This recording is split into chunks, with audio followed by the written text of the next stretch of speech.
विद्या भारती द्वारा संचालित ऑनलाइन शिक्षण में आप सभी भैया बहनों का हार्दिक स्वागत।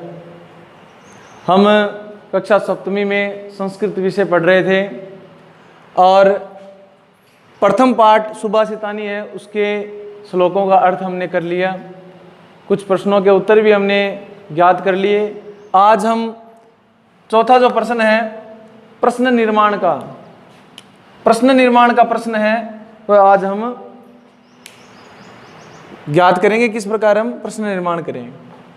चौथा प्रश्न है रेखांकित पदानि अधिकृत्य प्रश्न निर्माणम कुरुतः। रेखांकित पद जो दे रखा है, जिस शब्द के नीचे लाइन खींची हुई है या रेखांकित किया हुआ है, रेखा खींची हुई है, वहां आपको प्रश्न सूचक शब्द है वो लगाना है। पहला है कै में दे रखा है सत्येन वाति वायुश्च।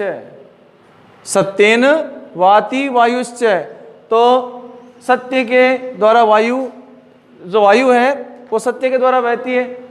केन वाति वायुश्च, तो हम सत्य के स्थान पर क्या लगा देंगे, केन, और अंत में प्रश्नवाचक निशान चिन्ह है वो लग जाएगा। सद्भि एव सहासितः। सद्भि अर्थात सज्जन व्यक्तियों के साथ, साहसित यानी बैठना चाहिए। के एव सहासितः। और प्रश्न निर्माण करते समय ध्यान रखें कि जो प्रश्नवाचक जो चिन्ह होता है वह लगाना अनिवार्य होता है। वसुंधरा बहुरत्ना भवति। वसुंधरा पृथ्वी को कहा गया है, बहुरत्ना यानी बहुत सारे रत्न, भवति यानी होते हैं, पृथ्वी पर बहुत सारे रत्न होते हैं। तो का बहुरत्ना भवति, देखिए जिसके नीचे अंडरलाइन की गई है, रेखा खींची हुई है, उसी शब्द के स्थान पर हमको प्रश्न सूचक शब्द लाना, बाकी जैसा लिखा हुआ है वैसा का वैसा हम साथ में उतार देंगे। विद्या संग्रहेशु त्यक्त लज्जा सुखी भवेत।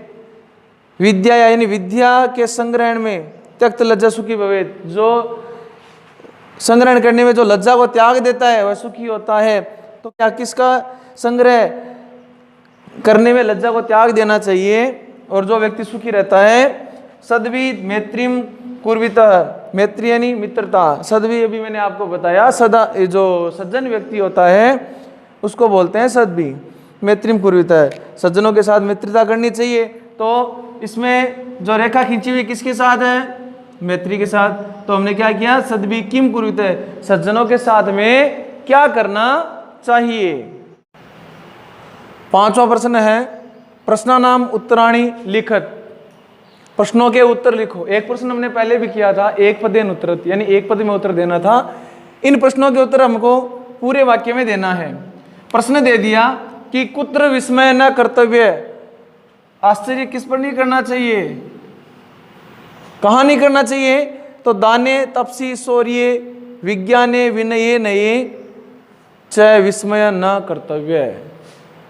दानी, तपस्वी, बलशाली, वैज्ञानिक, विनम्र आदि जो व्यक्ति होते हैं उनके कर्तव्य यानी कार्यों पर किसी प्रकार का आश्चर्य नहीं करना चाहिए। पृथ्व्याम त्रीणि रत्नानि कानि, तो पहला श्लोक हमने पढ़ा था पृथ्वी पर 3 रत्न, कौन कौन से थे वो। तो पृथ्व्याम त्रीणि रत्नानि जलवन्नम सुभाषितम च संति। यहाँ पर देखो संधि की हुई है कि जलम और अन्नम, तो 2 तो रत्न ये हो गए और तीसरा रत्न हो गया सुभाषितम।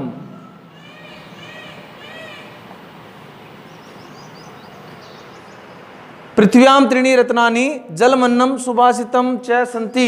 यहां आपको 2 रत्न एक साथ दे दिए, जलम अन्नम यानी उनकी संधि करके, और जलम और अन्नम मिला दिया तो जलमन्नम हो गया और सुभाषितम हो गया इसका तीसरा जो रत्न है। त्यक्त लज्जा कुत्र सुखी भवेत। त्यक्त लज्जा, लज्जा को त्याग करके कौन सुखी होता है, किसमें यानी लज्जा त्याग देनी चाहिए। तो धन धान्य प्रयोगेषु विद्या या संग्रहेषु च। धन धान्य के प्रयोग में, विद्या का संग्रहण करने में यानी विद्या अर्जित करने में। आहारे व्यवहारे च, आहारे यानी भोजन में, व्यवहार यानी व्यवहार में त्यक्त लज्जा सुखी भवेत। जो व्यक्ति लज्जा को त्याग देता है वह सुखी होता है। मंजूषात पदानि चित्वा लिंगानुसार लिखत। हम जानते हैं संस्कृत के अंदर पुल्लिंग, स्त्रीलिंग और नपुंसकलिंग 3 प्रकार से लिंगों को विभाजित किया गया है। तो हम उन्हीं जो शब्द दिए हुए हैं अपने को उनको तीनों लिंगों में डिवाइड करना है कि कौन सा पुल्लिंग में है, कौन सा स्त्रीलिंग में और कौन सा नपुंसकलिंग में। ये शब्द दिए हुए हैं कि रत्नानि वसुंधरा सत्येन सुखी अन्नम वनहि और रवि पृथ्वी और संगतिम।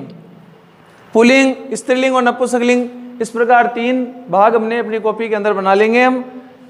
सबसे पहले आ रहा है रत्नानि। रत्नानि तो ये किस में आता है? नपुंसकलिंग में।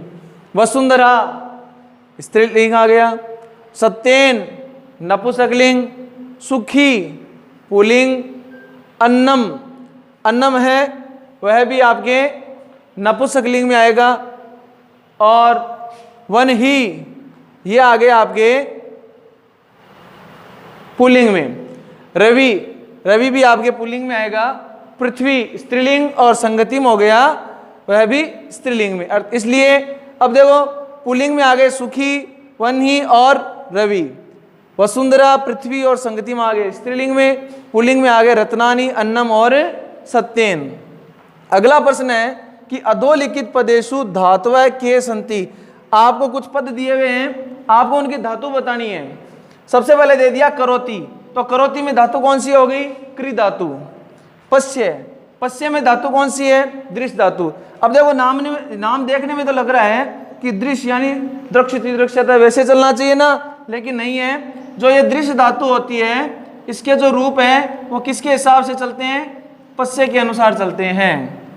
उसके बाद में भवेत, भवेत में आ गई भू धातु और तिष्ठति, तिष्ठति में हो गई स्था धातु। धातु तिष्ठ नहीं है, ध्यान रखना। तिष्ठ तो तिष्ठ के हिसाब से चलता है, लेकिन उसकी धातु क्या है? स्था धातु है।